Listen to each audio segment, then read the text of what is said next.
Hey Bron, making a video here for you to see the enclosure. So I'm gonna be going through it part by part. There's a lot, you can't see it, but I'm gonna open it up little by little to show you. Okay, so here's the enclosure, it's open. I got the lid right here, I'm gonna close it. Okay, so there it is, closed. Now let's go over the outside. So we have the top cap that's gonna be filled with sound insulation. Here's a microphone, and in the back we have the button for opening and closing. That's a momentary switch. And then in the bottom we have the knob for taking out the bottom, and then 4 rubber feet. Okay, I'm going to open the top all by itself. Okay, so this is the cap. It's just one plastic part, and then inside there's a thread, a brass insert for threads. That's it for this. This is gonna have poly insulation sound deadener. After that we have the outer shell.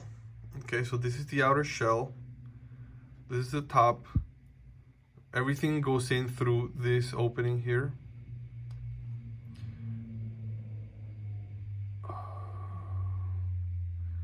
And then here on the bottom we have some features for the inner chamber to sit on, and I'll show you the inner chamber in a minute.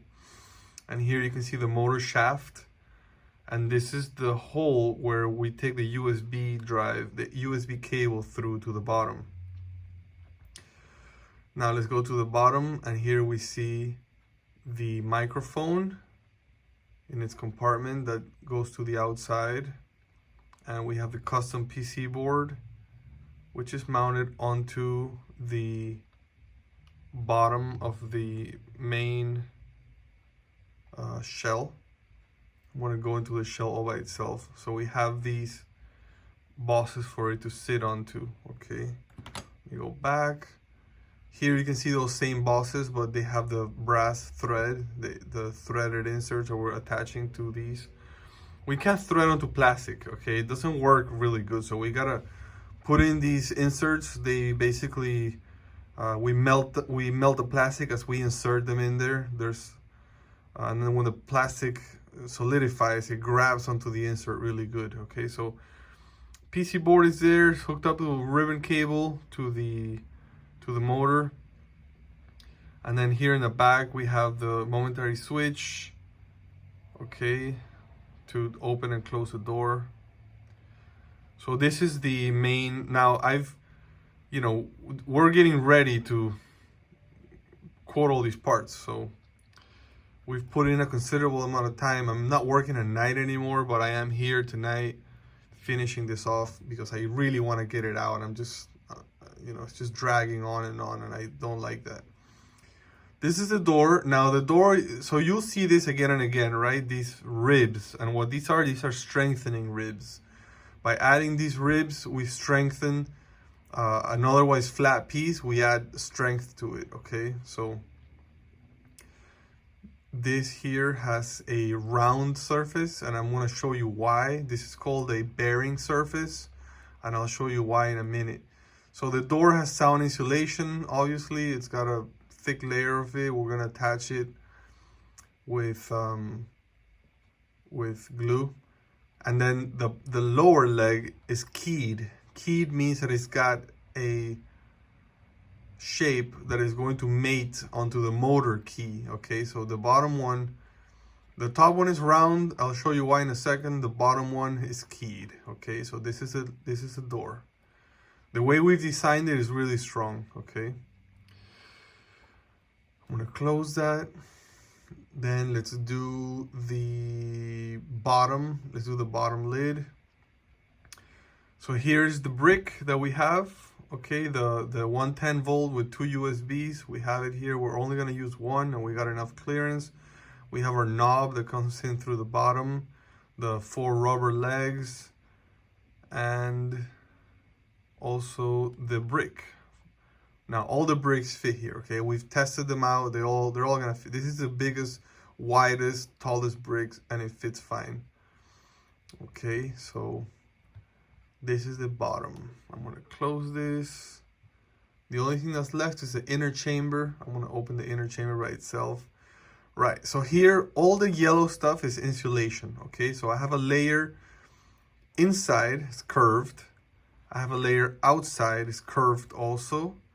I have a layer on top, inside, and I have a layer on the bottom also. This X, there's a cutout we're gonna do on the insulation so that the USB can go through there. We don't want to cut a hole on there, so we're gonna just cut an X. It's good enough for it to go through. Now there's features here so that it attaches onto the outer shell, and there's features here so that it indexes with a cap. Okay, so all these parts are purpose built. Everything is meant to fit. And then there's a pivoting location for the door. Okay. Now I'm gonna open this all by itself without the insulation so you can see it. So it's a fairly odd shape, and obviously here this can break, right? Like this floor. So because of that, we've added all these radial ribs to add strength, and also here all these ribs add strength. On the top we have all those also. So we're taking provisions to make sure that we're designing something that is going to hold up for travel or anything you need to do with it. We don't want to do something so flimsy that it breaks. Breakage is an issue with prototypes, so we want to make sure that our prototype does not break. Let's close this. Okay, so now I've gone through everything. So now I'm going to hide this part so you can begin seeing the insides. Now everything's color keyed. Like here everything's red because we want to see what belongs to the bottom assembly, to the bottom. And then the door is also color keyed, and then the insulation is all yellow. So we do this on purpose, but everything would not be this color. It goes without saying that this is not the final color. Now there's a section view going up from the top, and you can see all the layers of insulation with the inner chamber and the outer door. Okay, and then as we go down, that's an Alexa speaker in there. Okay, just in case you're wondering, that's the biggest one of the ones that we picked out. That's the biggest one. Okay, so here we see the electronics, we see all the stuff on the bottom. Okay, the motor. Now we have this X here, this plus sign, whatever, holding down the power brick. And we also have these holes here, which I'm gonna put some attachments in there. Like we have one on each side to attach the power brick so it doesn't go anywhere. The 110 volt power brick, not the Alexa power brick. Okay, so we have multiple ways to keep it down in there so it doesn't go anywhere. And obviously this is where the knob is going to attach it. That's the momentary switch right there. Let's keep going up, up, up, up. Okay, here we go. All right, so I talked to you about this before. So that little thing I showed you, okay, that's what's going to touch. That's what's basically going to make contact with a load bearing surface. And what this bearing surface does, I'm going to change the section view to now be on the front. Okay, so what this bearing surface does, this right here is a washer. Okay, it's a UHMW, ultra high molecular weight plastic. It's like a polyethylene, but it's really slick. And basically when the door spins, when it rotates, it's sitting on that washer. And the only point that's contacting it is this point here. It's basically rotating around the washer. And that's basically to reduce friction, so it's not making noises or it's getting stuck or anything like this. Now these spaces here, it looks huge, right? It looks like you could fit your finger in there, but the reality is that they're tiny. I mean, this is probably the real size of the Alexa chamber of the Hive, and those holes are tiny. They're like, this is 0.005. It's like 15 pieces of paper stacked, and then we have over here it's even less. Here's like 0.0035. So it's like, I don't know, it's like 8 pieces of paper stacked together. So it's not much, okay, but it's enough for what we're doing.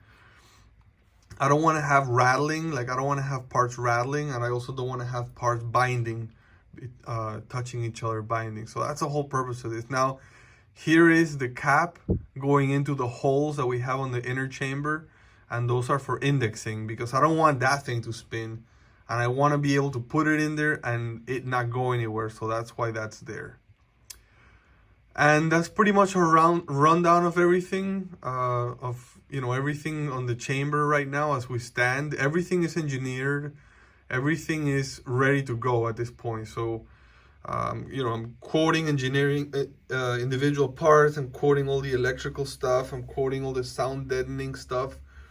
Unfortunately, for the sound deadening, I have to buy, boxes of it that bring a lot. So I've been looking at it, seeing if I can get sheets, and it's just really hard. It's like I'm not gonna get sheets, at least not with the speed which I need. Okay, so if I request sheets, I'm gonna have to go to a supplier and sweet talk them into giving me sheets, samples, and I don't want to do that. I want to have enough in case I screw up, or in case I need to do layering, or I do multiple layers of sound insulation. So anyway, give this a look. I'm sending this to you now. Sorry it's a long video, but I wanted to get out there. I wanted to get this out there. I'm working on the pricing right now, and I'll have that for you soon.